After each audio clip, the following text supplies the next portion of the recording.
기업회계 2급 교재 39페이지 75의 기출문제의 재무회계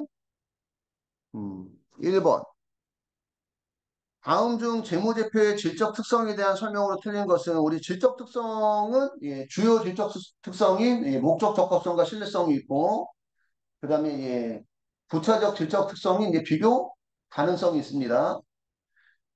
그래서 1번 재무정보의 질적 특성은 비용과 효익 그리고 중요성의 제한 요인 하에서 고려돼야 된대요. 비용과 효익이라는 건 뭐예요? 비용보다 뭐가 커야 된다는 거예요? 효익이 커야 된다. 그런 얘기야. 그 다음에 중요하냐 중요하지? 중요성이라는 것은 의사결정에 영향을 미칠 수 있는 중요한 거냐 중요하지 않은 거냐 이런 것들을 고려해야 된다. 이런 얘기입니다. 그래서 중요하면 어떻게 중요하면 계정 과목과 금액이 중요하면 무슨 표시하고 별도 표시하고 계정 과목과 금액이 중요하지 않으면 생략하거나 통합해서 표시할 수 있다. 두 번째, 재무제표를 작성하는 과정에서 목적 적합성은 비교 가능성보다 항상 우선시 돼야 돼요. 목적 적합성하고 신뢰성이 뭐기 때문에 주요 질적 특성이기 때문에 그지? 비교 가능성보다 우선시 돼야 되고 기업 실체의 재무 상태, 경영 성과, 현금 흐름 및 자본 변동의 추세 분석과 기업 실체 간의 상대적 평가를 위해서 재무 정보는 기관별 비교 가능해야 하고 기업 실체 간의 비교 가능성도 있어야 된다. 그래서 우리가 기간별 비교 가능성은 무슨 성? 계속성. 그지? 한번 적용한 해결처리 방법은 계속 적용해야 된다. 그 다음에 업종별 비교 가능성은 통일성. 그지? 유사한 업종이라면 동일한 해결처리 방법을 적용해야지만 비교가 가능하다. 그런 얘기입니다. 4번. 재무제표를 작성하는 과정에서 신뢰성은 목적 적합성보다 항상 우선시 돼야 된다. 그렇지는 않다. 그런 얘기입니다. 목적 적합성과 신뢰성은 주요 지적 특성이라서 목적 적합성이 더 중요한 거면 목적 적합성에 맞춰서 신뢰성이 더 중요한 경우는 신뢰성에 맞춰서지. 응. 항상 신뢰성이 목적 적합성보다 우선시 돼야 되는 것은 아니다. 기업회계 기준에는 이렇게 써 있다는 얘기예요. 이렇게. 그래서 중요한 거 찾아보니까 목적 적합성의 정도가 유사하다면 신뢰성이 더 높은 회계 처리 방법이 선택돼야 하며 신뢰성의 정도가 유사하다면 목적 적합성이 더 높은 회계 처리 방법이 선택돼야 된대. 나중에 한번 읽어보시고 두 번째 다음 중 재무제표의 기본 과정이 아닌 것은 우리 재무제표의 이 기본 가정을 회계의 기본 공준 회계공준이라는 표현 쓰죠. 회계공준 회계 처리를 함에 있어서 누구나 지켜야 되는 기준. 예. 재무제표의 기본 가정 또는 회계의 기본 공준은 회계 이론을 전개해 나가기 위한 기본 가정을 우리가 기본 가정, 기본 전제, 회계 공준 이렇게 표현합니다. 여기에는 이제 세 가지가 있다는 거죠. 기업 실태 가정, 그 다음에 계속 기업의 가정, 그 다음에 회계 기간의 가정이라는 표현도 쓰고 기간별 보고의 가정이라는 표현도 쓰고 기업 실체의 가정은 기업은 소유주와는 별도의 독립된 실체로 보겠다. 그래서 이제 기업 입장에 회계 처리가 가능하다는 얘기죠. 그러니까 기업의 주인은 주주잖아, 주주. 그지? 어? 기업의 주인은 소유주는 주주인데 주주 입장에서 회사에 투자했을 때 주주 입장에서 돈이 나가지만 회사 입장에서 돈이 들어온다는 거지. 계속 기업의 가정은 특별한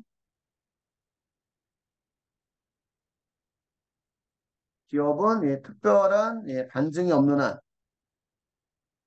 계속된다는 가정.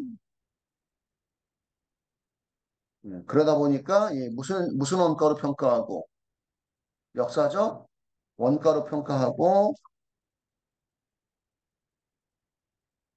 감가상각의 근거가 됩니다.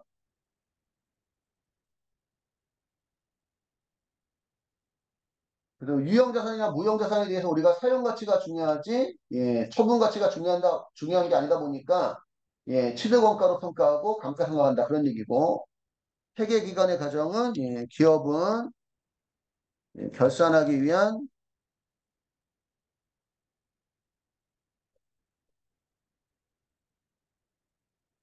인위적인 기간이 있다는 가정이 회계기간의 가정 또는 기간별 보고의 가정이고, 회계기간이 있다 보니까 이게 전기분이냐, 단기분이냐, 차기분이냐. 그죠? 그래서 얘가 이제 무슨 주의의 근거가 된다. 발생 주의의 근거가 된다. 이런 얘기입니다. 그래서 재무제표의 기본 과정이 아닌 것은 무슨 가능성? 검증 가능성이에요. 검증 가능성은 이제 어디에 들어가? 회계정보의 지적 속성에 들어가는 거죠. 검증 가능성 회계정보의 지적 속성 중에서 신뢰성이 들어가는 거예요. 그래서 1번이 틀렸고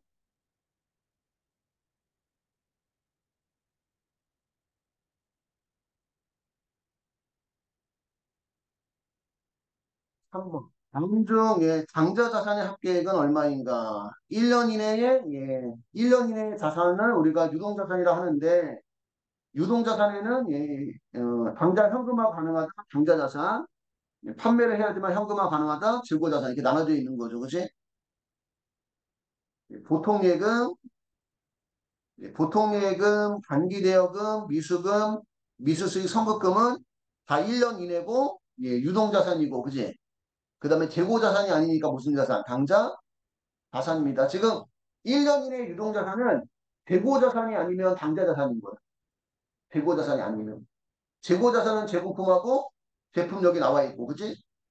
당자차월은 유동부채죠. 당자차월은 무슨 부채? 유동부채예요. 단기차입금 따지면. 그래서 보통예금 10만 원, 단기대예금 12만 원, 미수금 15만 원, 미수수익 20만 원, 선급금 5만 원 더하면 20, 30, 40, 62만 원. 답은 4번이고.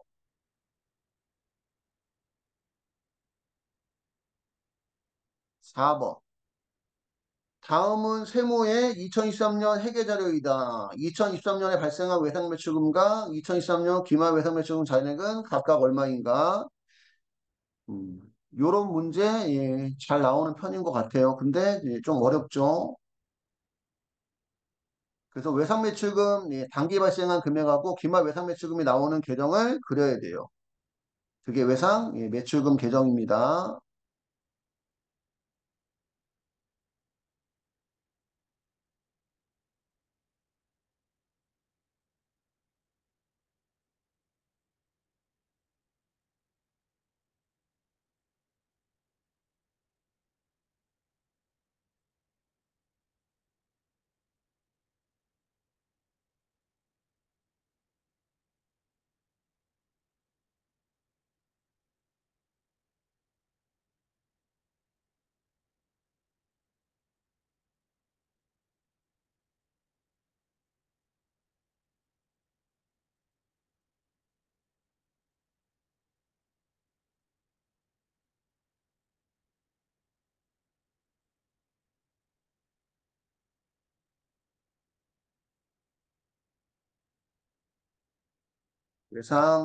매출금 계정이고 외상매출금은 자산이다 보니까 이 기초외상매출금이 차별. 기초외상매출금은 10만 원. 그 다음에 단기 외상매출금 증가액. 이 금액을 구하는 문제고 그 다음에 대변해 올 수 있는 게 매출 할인. 애놀이 할인한 만큼 외상매출금 줄어들 수 있는 거죠. 그치? 이거 없고 그 다음에 단기 대손 발생한 금액. 이것도 지금 없고 있을 수도 있어서 그것까지 이제 고려해서 쓰는 거예요. 그래서 이제 그리고 이제 단기 감소액, 외상 매출금 회수액, 단기 감소액의 외상 매출금 회수액이 35만 원. 그러면 이제 기말 외상 매출금이 나오는 겁니다.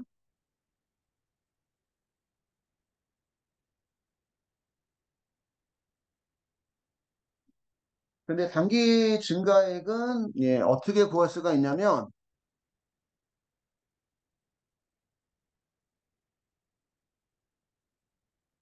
지금 매출 총이익이 나와 있고 매출 총이익은 매출원가 몇 프로?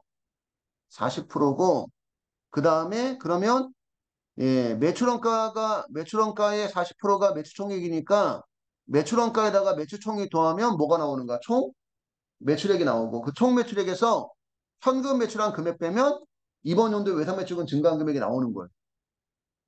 저번에 풀었던 거는 이제 전체 금액을 외상 매출금 본다 이렇게 나온 적도 있었고 그럼 매출원가가 얼마인지 구해줘야 돼요.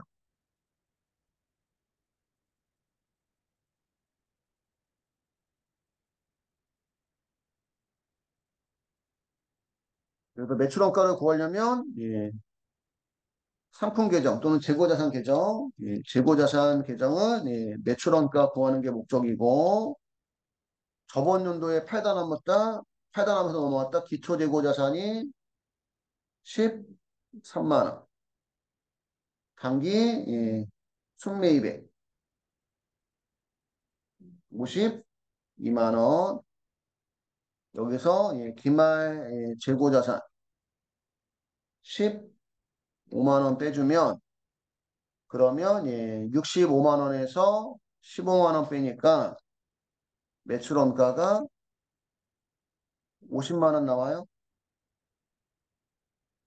이해 갔을까요? 매출원가 50만 원 나오고 매출원가가 50만 원인데 매출원가 50만 원인데 50만 원 곱하기 매출원가를 기준 1로 두고 매출 총이익이 몇 프로니까 40%를 해서 순매출액 나온다는 거죠. 그치? 여기 나오는 게 순매출액이라는 거. 만약에 또 이제 매출 할인, 애널이 할인 있으면 이제 그런 것도 이제 고려가 될 수도 있다는 거. 총매출액 구할 때는. 그래서 50만 원 곱하기 40%면 0.4니까 1.4를 곱해주면 순매출액이 70만 원이 나오는데 이 금액 중에서 현금 매출액이 얼마니까? 현금 매출액이 25만 원이니까 단기 외상 매출금은 얼마예요? 45만 원이 되는 거지. 이해 갔을까요? 좀 문제가 뭐 쉽진 않아요. 여러 번 문제 풀어봐야지. 그럼 단기 증가한 금액이 45만 원이고 그럼 차변합계가 55만 원 돼야 55만 원이니까 대변합계도 55만 원이 돼야 되고 단기 감소한 금액이 35만 원이니까 55만 원에서 35만 원 빼면 기말 외상 매출금은 20만 원이 나오는 겁니다. 그래서 외상 매출금 단기 발생 또는 단기 증가한 금액은 45만 원, 기말 외상 매출금은 20만 원. 그래 답이 1번이 되는 거예요. 1번이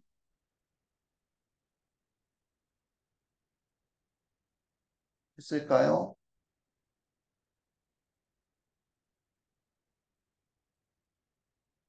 5번.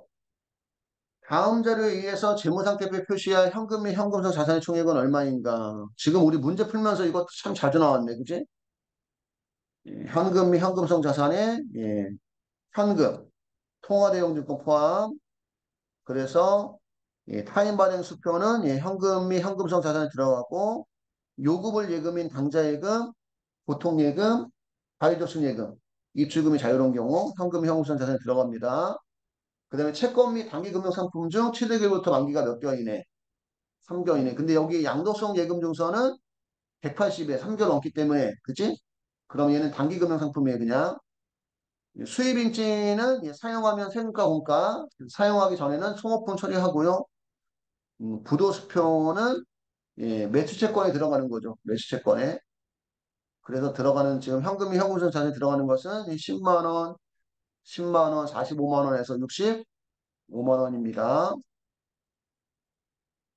어젠가에도 한번 어제 풀었던 우리 문제에서도 한번 나왔었는데 그냥 양도성 예금 증상하고만 나오면 일단 현금이 현금성 자산은 아니야. 그지? 근데 양도성 예금 증서가 현금성 자산에 들어가려면 시득일부터 만기가 몇 개월 이내? 3개월 이내라는 표현이 나와야 된다는 거. 6번. 가형은 2023년 기말 결산 시 대손충당금을 설정하려고 한다. 전기말 대손충당금 잔액은 5만 원. 단기 중 대손 발생액은 없었다. 대손충당금은 기말 매수채권의 1%인 13만 원 설정하려고 한다. 대손과 관련한 결산 문제로 올바른 것은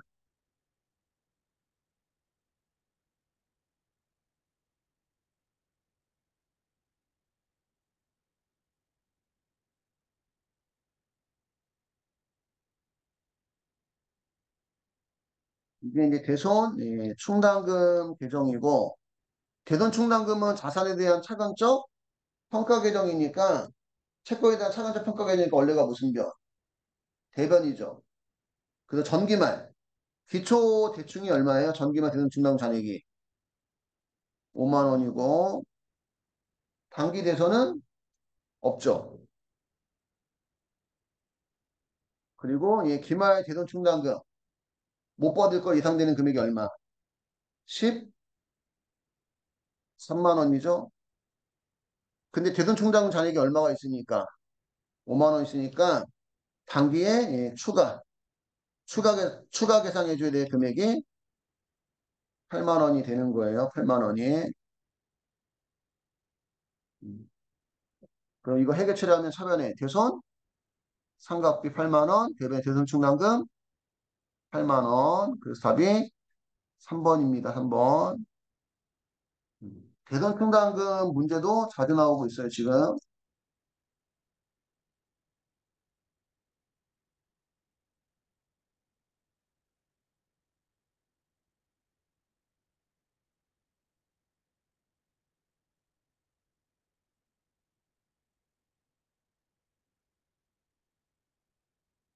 7번. 7번. 다음 중 유가증권에 대한 설명으로 틀린 것은 유가증권은 재산권을 나타내는 증권을 말하며 실물이 발행된 경우도 있고 명부에 등록만 되어 있을 수도 있대요. 유가증권은 취득한 후에 만기보유증권 유가증권을 취득했는데 시장성이 있고 1년 이내에 처분할 목적이면 무슨 매매증권? 단기 매매증권. 세무증권을 만기까지 보유할 적극적인 의도와 목적이 있으면 만기 보유증권. 1년 이상 처분하다 팔 건데 만기까지 보유하지 않았다면 매도 가능증권. 그래서 2번은 맞는 표현이고요. 만기까지의 보유 여부를 분명히 정하고 있지 아니한 경우는 만기 보유증권으로 분류할 수가 없죠. 그지? 만기 보유증권이 되려면 만기까지 보유할 목적이 있어야 돼요. 그지? 그래서 3번이 틀렸고. 단기 매매 증권이나 만기 보유 증권으로 분류되지 아니하는 유가 증권은 매도 가능 증권으로 분류한다고 기업 표준이 나와 있습니다.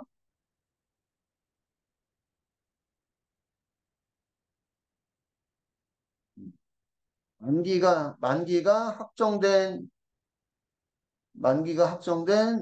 채무 증권으로서 상환 금액이 확정되었거나 확정이 가능한 채무 증권을 만기까지 보유할 만기까지 보유할 적극적인 의도와 능력이 있으면 무슨 보유 증권? 만기 보유 증권.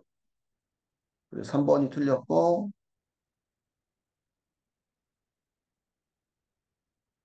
8번.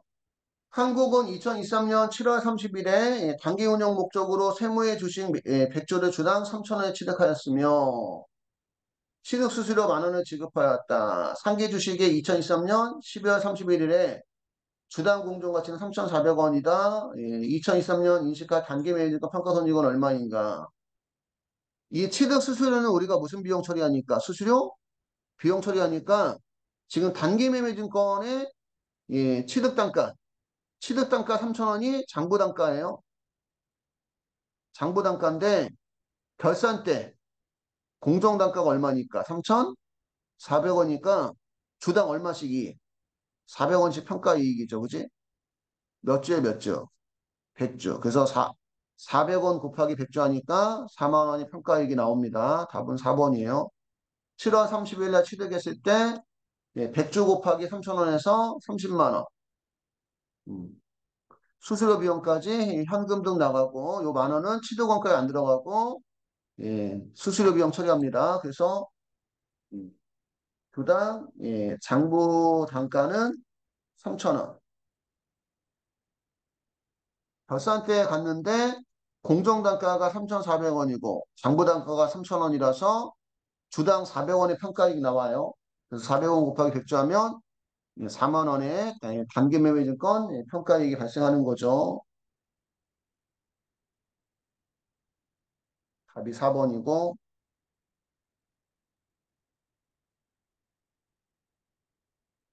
9번.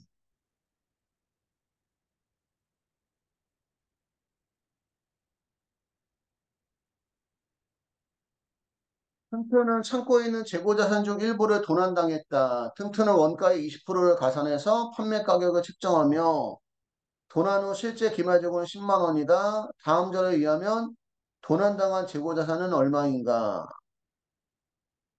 단기 매출액 250만 원, 단기 매출 한입액 10만 원, 기초재고액 120만 원, 단기 매입액 170만 원. 원가의 몇 프로를 가산해서 20% 가산해서 판매 가격을 책정을 한대요.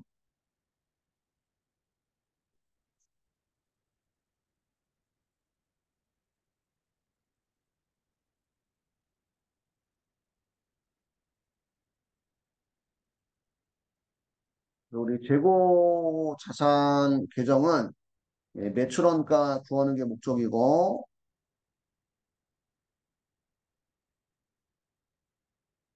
기초 재고액이 120만 원,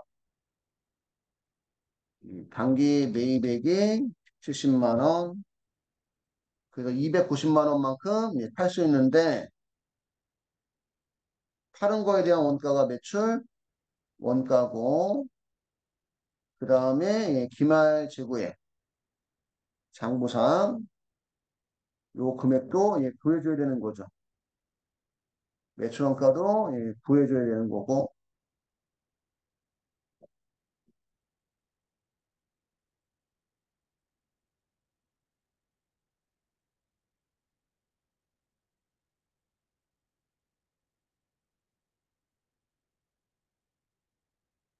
그리고 매출 원가가 얼마인지 모르는데 매출원가에 몇 프로 이익을 가산해서 20%? 그 매출원가에 이익 20% 가산해서 손 매출액이 나온다는 거예요. 여기서 이제 매출 할인, 애놀이 할인을 더해주면 총 매출액이 나온다는 거지. 근데 총 매출액이 얼마고? 250만 원이고 지금 매출 할인, 애놀이 할인이 얼마가 있는 거예요? 이게 지금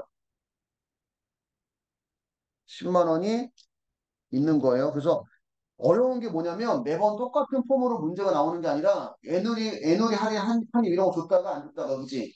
그런 거에서 또 이제 헷갈려질 수가 있어요. 그러면 결국 순매출액은 얼마예요? 순매출액은 240만 원이고 요게 이제 20%의 이익이 가산된 금액이니까 순매출액 240만 원을 1.2로 나눠주면 매출원가가 200만 원이 나온다는 거예요. 그럼 여기가 200만 원이 되는 거고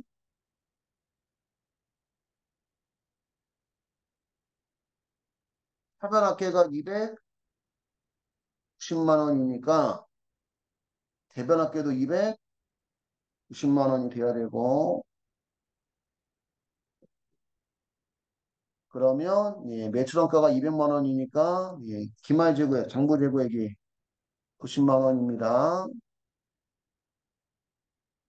그래서 장부 재고에 90만 원에서 소실로 인한 실제 재고액이 얼마밖에 안 남았습니까? 10만 원밖에 안 남았으니까 이제 80만 원이 돈안 된 금액이라는 얘기입니다.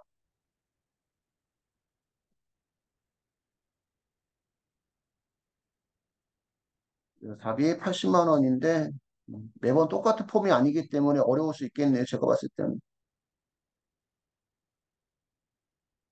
이해 갔을까요?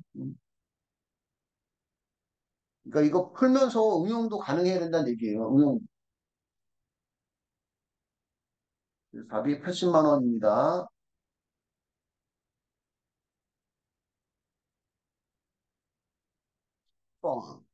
다음 중 재고자산에 대한 설명으로 틀린 것은 재고자산은 시가로 평가하는 것이 원칙이다. 틀렸죠, 그지?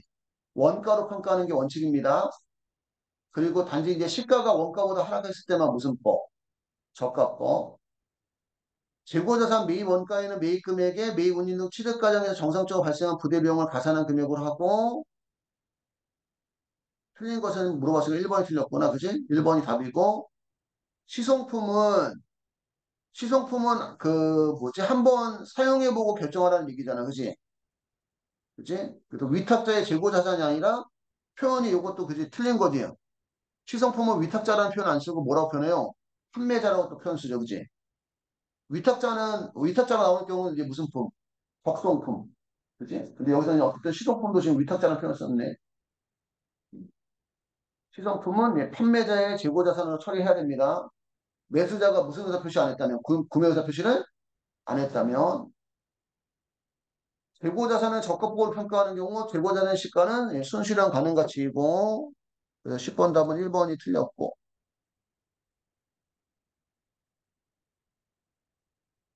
11번. 주식회사 미래가 2023년 1월 1일에 지출한 기계장치의 수선비 21만 원을 비용으로 처리하지 않고 자본적 지출로 처리했다. 자본적 지출 처리했다는 얘기는 무슨 처리했다는 얘기예요? 자산 처리했다는 얘기죠. 처리했을 경우 단기말 재무제표에 미치는 영향으로 올바른 것은 단 감가상각은 정액법을 사용하고 내용연수는 3년이며 잔존 가치는 없다. 또한 법인세 효과는 고려하지 않는다. 내용연수가 몇 년이에요? 3년. 그러면 수익정억 지출을 되게 이것도 어렵게 나왔더라고. 비용 처리를 자본적 지출, 자산 처리하면 비용이 얼마 감소? 20? 어? 21만 원 감소하고 자산은 21만 원 증가를 하고 그지? 근데 결산 때 가면 감가상각 하잖아요. 자산 21만 원을 내용연수 몇 년으로 3년 나눠주면 1년에 얼마씩 7만 원씩 감가상각비가 나온다는 거야. 1월일날 지출했으니까 그지? 7만 원 감가상각비 발생. 그러면 감가상각비라는 비용이 또 얼마 증가해요? 7만 원 증가를 하는 거지. 그러면 21만 원이 감소하고 얼마가 증가되니까 7만 원이 증가되니까 결과적으로 비용의 증가는 아니 비용의 감소는 얼마가 되는 거예요? 14만 원. 아니 그런가? 잠깐만. 비용이 감소. 그지? 7만 원이 증가되고 21만 원 감소됐으니까 비용의 감소는 14만 원. 비용이 14만 원 감소가 되니까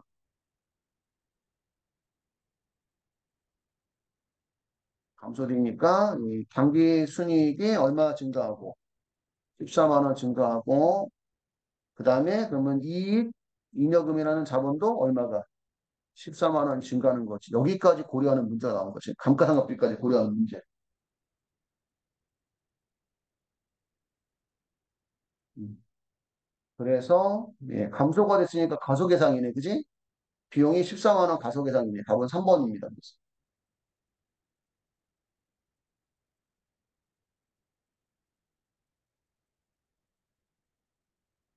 그냥 우리가 보통 나왔을 때 그냥 예, 비용이 감소한 만큼 뭐 당기순이익 증가하고 자본이 증가했다 이렇게만 나왔었는데 그지? 예, 감가상각비까지 고려해서 예, 금액의 증감을 봐야 되는 문제가 나왔어요. 조금 어렵네요. 12번. 12번. 하영 주유소는 예, 2023년 1월 1일 원유 저장 탱크를 2천만 원에 신축하였다. 동설비의 감가상각은 정해법을 사용하고 내용연수가 10년이며 잔존가치는 없다. 동설비의 내용연수 종료 후 예상복구 비용은 400만 원인데 예상복구 비용이 현재 가치를 무슨 원가에 취득? 원가에 가산합니다. 320만 원이라 할 때 다음 설명이 틀린 것은 원유 저장 테크의 취득가액을 2,320만 원으로 봐요. 복구 비용의 현재 가치를 가산해서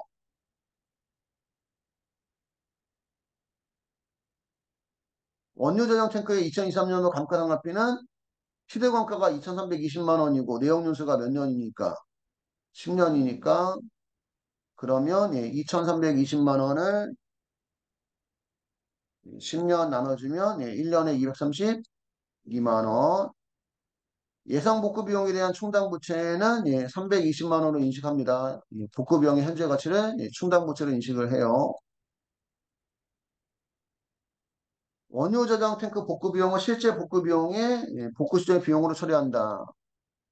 실제 복구 시점에 비용 처리하는 게 아니라 그죠? 예. 예상 복구 비용이 무슨 가치만큼 현재 가치만큼 비용 처리하는 거죠. 그지?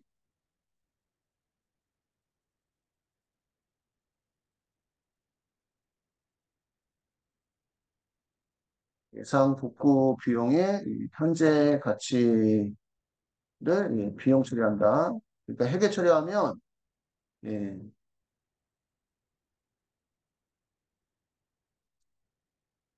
현재 가치가 320만 원이 되겠지. 충당 부채.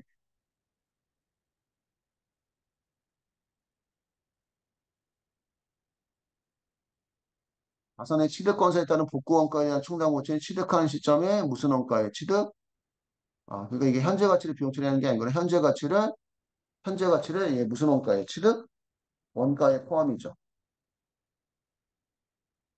그러니까 회계 처리하면 차변의 원유, 저장, 탱크에 얼마를 가산하고 320만 원을 가산하고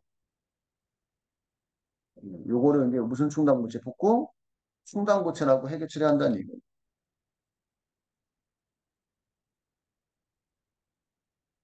그랬다가 이제 나중에 이제 실제 복구 비용이 발생하면 이 복구 충당부채가 예, 없어지고 돈이 나간다는 거지. 그래서 4번이 틀린 거고요.